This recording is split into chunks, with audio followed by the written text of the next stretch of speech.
Istana Utama. Putri pertama Meilin telah tiba, teriak pengawal. Meilin melangkah dengan anggun memasuki istana utama, tepatnya menuju ruang makan.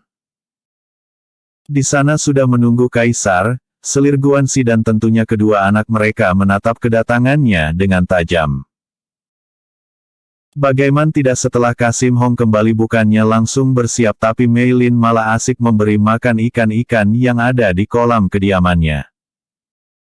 Meilin hanya menatap mereka dengan santai dan bahkan hanya sedikit menundukkan kepalanya sebagai tanda hormat kepada Kaisar dan langsung duduk tanpa menunggu dipersilahkan. Begitukah caramu memberi hormat kepadaku? Di mana tata kramamu? Ucap Kaisar dengan tajam. Bahkan dia tidak memberi hormat dengan benar, ayah, tambah Xianxi. Iya benar, dia benar-benar lancang, kata Bianxi mencoba memancing emosi Kaisar. Meilin memandang ke arah Kaisar dengan sorot mata tak kalah tajam. Jika hanya berbicara omong kosong seperti ini saja, lebih baik aku makan di kediamanku saja, jawab Meilin sambil beranjak dari tempat duduknya. Kaisar yang melihat Meilin akan pergi pun mencoba menahannya. Duduklah kembali, kita mulai makan malam hari ini dan setelah itu ada yang ingin Sen bicarakan denganmu, ucap Kaisar dan membuat Meilin duduk kembali. Mereka makan dengan tenang.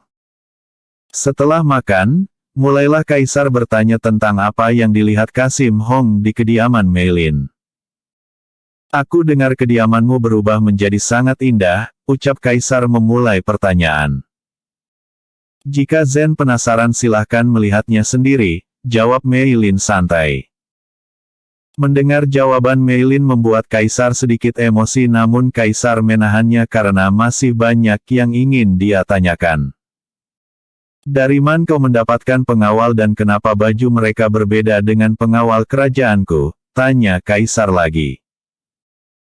Selir Guanxi dan kedua anaknya pun terkejut mendengar pertanyaan Kaisar kepada Meilin, namun Bianxi langsung mengambil kesempatan untuk memojokkan Meilin.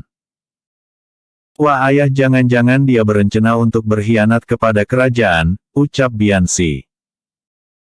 Meilin yang mendengar ucapan Bianxi yang berusaha memojokkannya, hanya tersenyum sinis. Aku tak sebodoh dirimu, ucap Meilin. Kau, marah Bianxi sambil berdiri dari duduknya. Hentikan. Kembalilah duduk putra kedua dan kau. Meilin jawab pertanyaan Zen, bentak Kaisar. Mendengar panggilan yang sangat berbeda di antara dia dan Bianxi membuat Meilin tersenyum sinis kembali. Nasibmu sangatlah buruk memiliki ayah sepertinya Meilin, batin Meilin kepada Meilin yang asli. Mereka orang-orangku, orang kepercayaanku. Tak perlu Zen tahu dari mana mereka, yang jelas mereka tidak akan menyakiti siapapun jika tidak disakiti terlebih dahulu, jawab Meilin.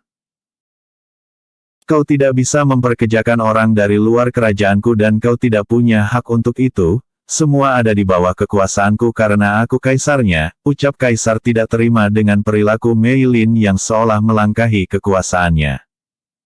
Mereka hanya akan tunduk kepadaku, tidak kepada siapapun, ucap Meilin dengan penuh tekanan. Lancang. Sekarang kau semakin berani melawanku, baru 1 hari kau keluar dari istana dingin kau berani menentangku. Kau memang anak tidak berguna, marah Kaisar.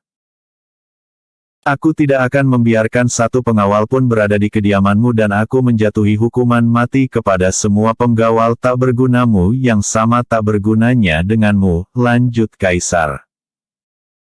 Meilin yang mendengar amarah Kaisar hanya menatapnya dengan santai dan itu semakin membuat Kaisar emosi.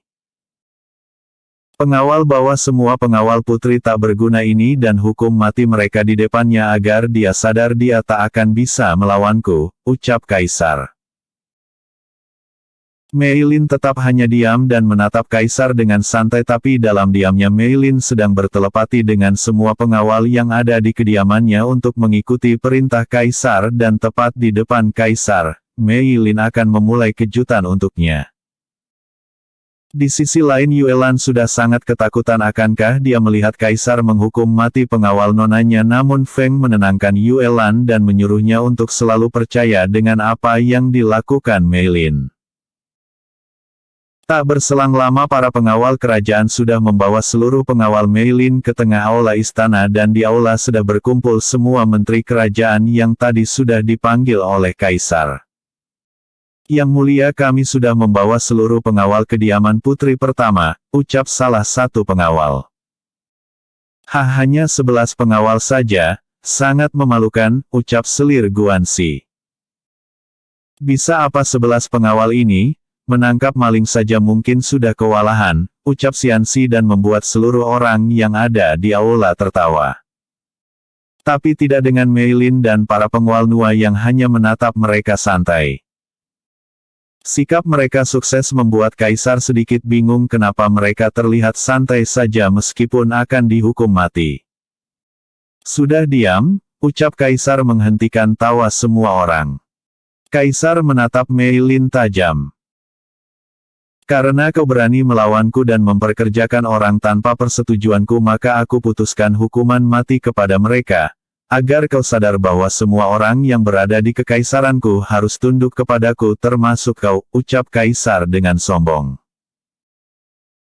Silahkan, jika kau bisa menyentuh mereka maka aku tidak akan memperkerjakan orang lagi dan akan tunduk kepadamu, tapi jika kau tak dapat menyentuh mereka jangan harap aku akan tunduk kepadamu, jawab Mei Lin dengan santai. Kaisar yang mendengar jawaban Mei Lin yang tidak sopan kepadanya semakin marah. Kau benar-benar ingin melawanku? Sejak kapan kau menjadi putri yang tidak sopan seperti ini, sungut Kaisar. Sejak kebangkitanku dari kematian dan sejak aku melangkah keluar dari istana dingin itu, aku bukanlah Mei Lin yang dulu, Mei Lin yang lemah dan kalian anggap sampah telah mati, dan sekarang aku Mei Lin yang baru akan menghabisi siapapun yang berani mengusikku, ucap Mei Lin tegas dengan aura gelap sudah mulai menguar dari tubuhnya. Benarkan Kasim Hong? Tanya Mei Lin sambil melirik Kasim Hong, yang dilirik terkejut dan hanya menundukkan kepalanya. Kasim Hong sudah gemetar ketakutan. Semua orang tertegun melihat ketegasan Mei Lin dan aura gelap yang dikeluarkan Mei Lin. Melihat semua orang tertekan dengan aura yang ia keluarkan, membuat Mei Lin menghilangkan auranya. Jadi yang mulia Kaisar, silahkan lakukan keinginanmu tapi jangan menyesal jika Anda kehilangan banyak pengawal, ucap Mei Lin santai menyadarkan Kaisar dari keterkejutan. Kaisar yang masih dalam keterkejutan, tetap dengan kesombongannya menyuruh para pengawal istana untuk segera memenggal kepala semua pengawal Mei Lin. Namun yang terjadi, saat Kaisar selesai memberi perintah, para pengawal istana mulai mendekat ke arah pengawal Mei Lin. Tanpa diduga tidak ada satupun pengawal istana yang mampu menyentuh ke-11 pengawal Mei Lin. Puluhan pengawal istana berakhir dengan kematian yang mengenaskan, membuat semua orang yang berada di dalam aula istana hanya mampu berdiri kaku penuh keterkejutan tak percaya dengan apa yang mereka lihat, bahkan mereka semua tak mampu berkata-kata lagi, hanya 11 pengawal mampu membunuh puluhan pengawal istana. Bagaimana bisa mereka dengan mudahnya menumbangkan puluhan pengawalku tanpa terluka sedikitpun? Batin Kaisar tak percaya dengan apa yang telah terjadi. Sedangkan Mei Lin sudah tersenyum smirk dan kemudian berkata, bagaimana yang mulia? Apa kau ingin pengawalku menghabiskan seluruh pengawal istanamu ini? Ucap Mei Lin mengejutkan Kaisar. Tanpa berpikir lagi Kaisar langsung menghentikan para pengawalnya yang masih berusaha membunuh pengawal Mei Lin. Hentikan! Teriak Kaisar. Kau tidak akan pernah bisa menyentuh para pengawal bayanganku Kaisar bodoh, batin Mei Lin sambil menyunggingkan senyumnya. Sudah kukatakan kau tidak akan bisa menyentuh mereka, sesuai perjanjian kau tidak berhak mengaturku dan aku Mei Lin tidak akan pernah tunduk kepadamu, ucap Mei Lin dengan penekanan di akhir kalimatnya. Semua orang yang berada di sana sangat terkejut. Bagaimana tidak baru pertama kali mereka melihat putri pertama kerajaan yang terkenal bodoh, lemah dan tidak berguna berani menentang kaisar dan jangan dilupakan ke-11 pengawal putri pertama yang sangat kuat dan tak tersentuh. Kaisar hanya terdiam, ia masih sangat terkejut akan perubahan putri tak dianggapnya.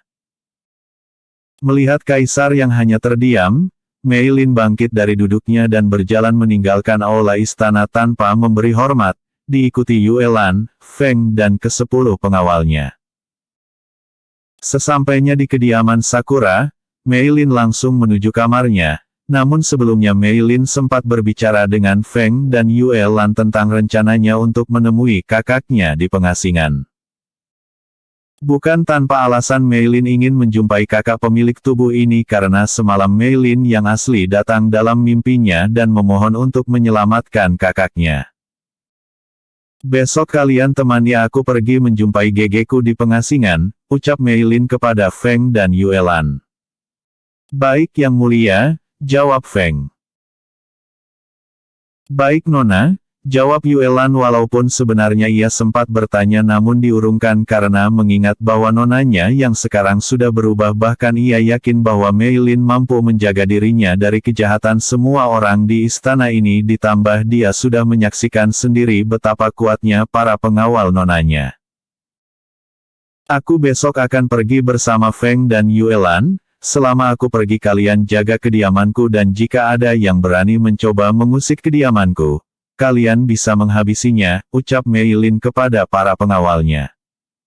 "Baik yang mulia," jawab mereka serentak. Mei Lin dan Yue Lan berjalan meninggalkan mereka. "Yue Lan siapkan aku air hangat, aku ingin membersihkan tubuhku terlebih dahulu sebelum aku tidur," kata Mei Lin. "Baik Nona akan segera saya siapkan," jawab Yue Lan. Tak berselang lama Yue Lan datang. "Nona airnya sudah siap, mari saya bantu Nona," ucap Yue Lan. "Tidak perlu, kau kembalilah ke kamarmu," jawab Mei Lin sambil berjalan menuju tempat pemandiannya. "Baik Nona," jawab Yue Lan dengan menundukkan badannya memberi hormat kemudian beranjak pergi dari kamar Mei Lin. Selesai membersihkan tubuhnya, Mei Lin langsung mengistirahatkan dirinya.